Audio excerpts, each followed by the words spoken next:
Ek glo in God die Vader, die Almagtige, die Skepper van die heelal. Ek glo in Jesus Christus, God se enigste, ons Redder en Verlosser. Hy is heilig, heilig, heilig is die Heer, almagtig en waardig, waardig, waardig is die Lam vir ewig.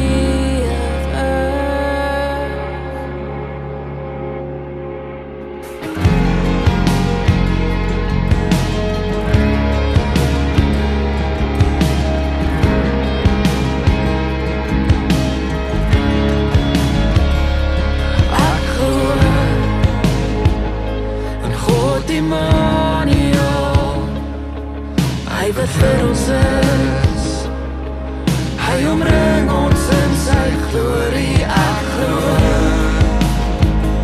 sy Gees leef in ons, en hy lei ons in die volle waarheid.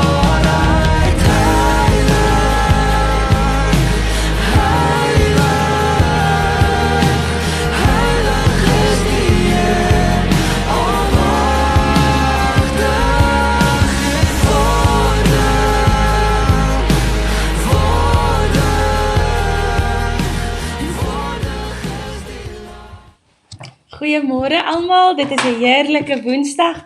So bly dat jy saam met ons hier kan wees. Dis goed om hierdie dag so mooi te begin. Ek sien ons is so lekker groepie hier so. Hallo Alexa en Marita en Larindi, Elsabie, Tannie Veronica, Wilma, Kathy, Koos. So lekker om elkeen van julle te sien en te weet dat ons elke oggend so by mekaar net inloer. Al is dit net, al ken jy net al die name op die skerm, dan is dit goed, en dan weet ek daar's 'n klomp mense wat so deur die loop van die dag ook nog kyk, elke dag kyk, en net saam deelneem hieraan. Ons is amper aan die einde van ons 40 dae, ons trek by dag 37, en vanoggend se boodskap is vir my ene wat so half bou op gister. So, gister het ons gevra, wie is die kerk, en hoe is ons in die kerk, en ons is 'n liggaam, en elkeen van ons moet hier wees, en dis so belangrike, sulke belangrike beginsels wat ons weer moet onthou. Maar die kerk bestaan nie net ter wille van die kerk nie. Kerk wees gaan nie net oor kerk nie. Inteendeel, kerk wees gaan eintlik glad nie oor kerk nie. Kerk wees gaan oor ons gemeenskap. Daarom is daar 'n woord wat gebruik word, wat ek daarvan hou om te gebruik. Engels is local church, plaaslike gemeentes. Ons is plaaslik, ons is in 'n dorp geplaas, en ons het 'n sekere roeping in die dorp waarin ons geplaas is. Ons het 'n sekere roeping in Knysna. En as ons weet waarom die kerk bestaan, en ons het gesê die kerk bestaan sodat ons volmaak en volwasse soos Christus kan wees, onthou jy dit van gister, dan help dit ons om ook ons rol in die gemeenskap te verstaan. So as ek net weer een van die talle teksgedeeltes wat ek vir jou kan lees, om net te sê waarom bestaan die kerk, vanoggend 'n bietjie 'n ander een kan lees, dan is dit 2 Korintiërs 5 vers 19 tot 20. Die kerk bestaan. So, die boodskap van versoening bestaan daarin dat God deur Christus die wêreld met homself versoen het. So dis die boodskap, nê? Nee. En nie die mense se oortredings teen hulle gehou het nie. Hierdie boodskap van die versoening het hy aan ons, dis die kerk, opgedra om te gaan verkondig. So wie is die kerk? Ons tree op as ambassadeurs vir Christus, terwyl God deur ons 'n appel aan julle rig. Ons smeek julle ter wille van Christus, kom tot versoening met God. So, Paulus sê, die kerk het 'n boodskap, en die boodskap is, ons is versoen met God. En hierdie boodskap gee hy aan elkeen van ons, aan die kerk, om te sê, julle is nou die ambassadeurs van daai boodskap, en die boodskap van ons is versoen met God. Het ons toch van die begin van die 40 dae af vir mekaar gesê wat behels dit. Wat is ons stand nou in Christus? Hoe sien God ons? Hoe kan ons ander mense sien? Hoe is ons lief vir mekaar? Dit alles is die boodskap van die versoening. So, hoe lyk ware liefde dan in ons gemeenskap waarin ons leef? Hoe kry dit, hoe word dit vergestalt? Kan ek daai Afrikaanse woord gebruik? Hoe kom dit tot uitdrukking in die gemeenskap waarin ons lees? Ek dink die eerste ding wat ons moet raak sien is dat Jesus nie net bly op die plekke wat heilig is nie. So, hy gaan nie net om, hy leef nie net en eintlik wys Jesus vir ons hoe om kerk te wees. Hy is nie net daar waar mens noodwendig sou dink die kerk is nie, maar Jesus gaan uit in die wêreld in. Hy gaan na al die plekke toe wat nie heilig lyk nie en hy gaan doen iets van transformasie daar. Ek dink aan die manier hoe Johannes Jesus se bediening begin, afskop, Jesus se eerste wonderwerk, gaan hy na 'n bruilof toe van mense wat hom nog glad nie ken nie. Hy gaan daar na die troue toe en hy gaan doen iets daar. In Johannes 2 vers 11 sê vir ons, hy het dit gedoen om sy glorie te openbaar aan sy disippels en aan die mense by die troue. Hy gaan na die prosesse en dit toe wat bestaan in die wêreld en hy gaan hê invloed in daai prosesse wat bestaan in die wêreld.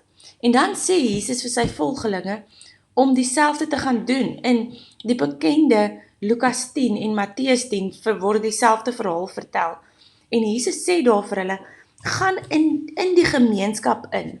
Gaan nie bly op een plekkie en wag dat die gemeenskap na jou toe kom nie, maar gaan uit in die gemeenskap in. En dan moet julle dit op 'n spesifieke manier doen. En dan lees ons daar eers in Matteus 10, as julle in 'n dorp of kleiner plekkie ingaan, maak seker by wie julle welkom is en bly daar tot julle weer vertrek. En dan Lukas 10 sê hy dit so, as daar 'n man van vrede is, sal julle vrede op hom rus. Anders sal dit tot julle terugkeer.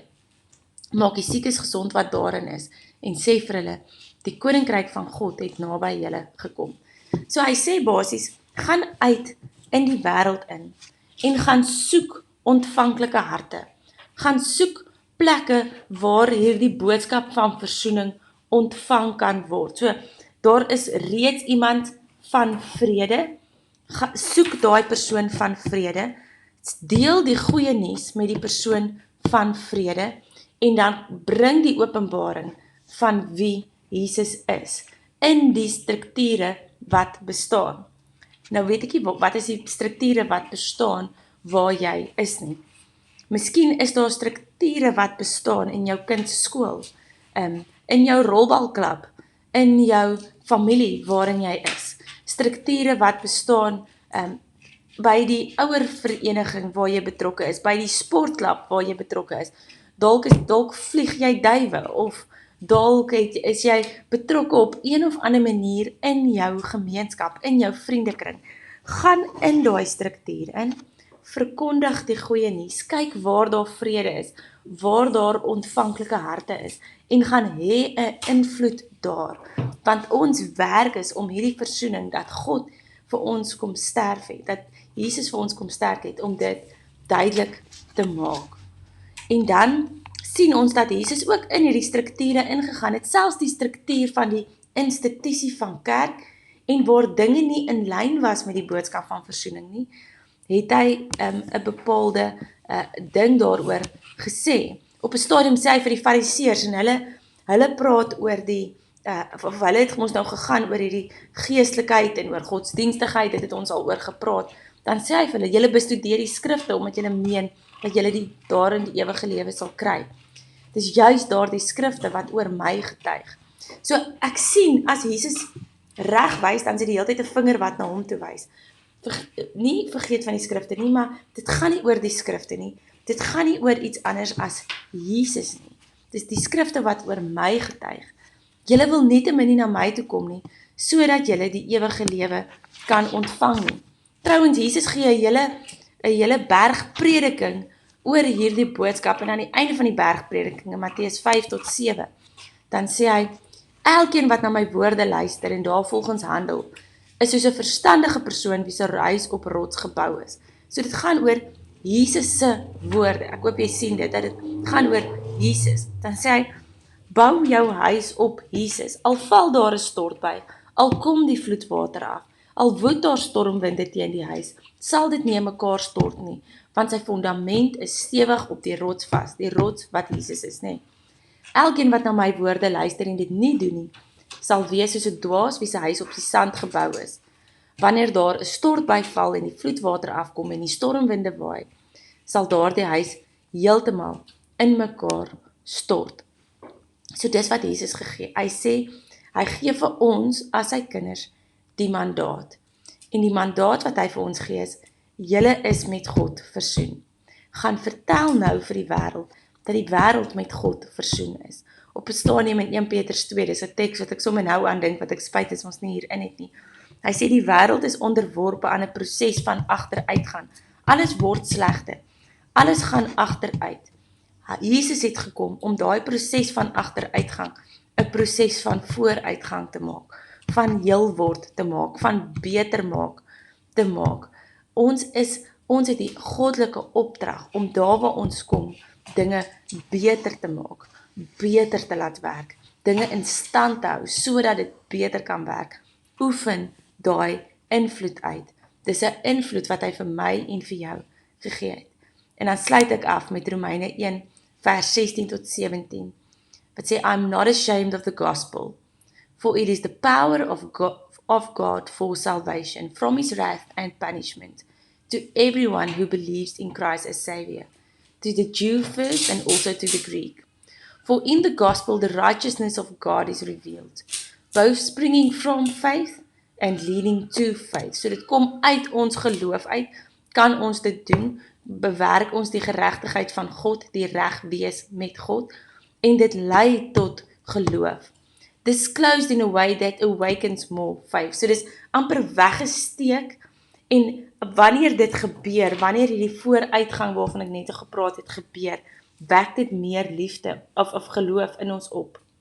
As it is written and forever remains written, the just and upright shall live by faith.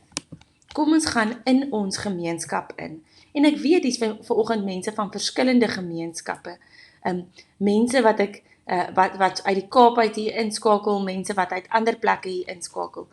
Kom ons gaan in ons gemeenskappe in. Ons gaan oefen ons invloed uit en ons gaan wees mense van geregtigheid. Mag jy 'n geseënde dag hê.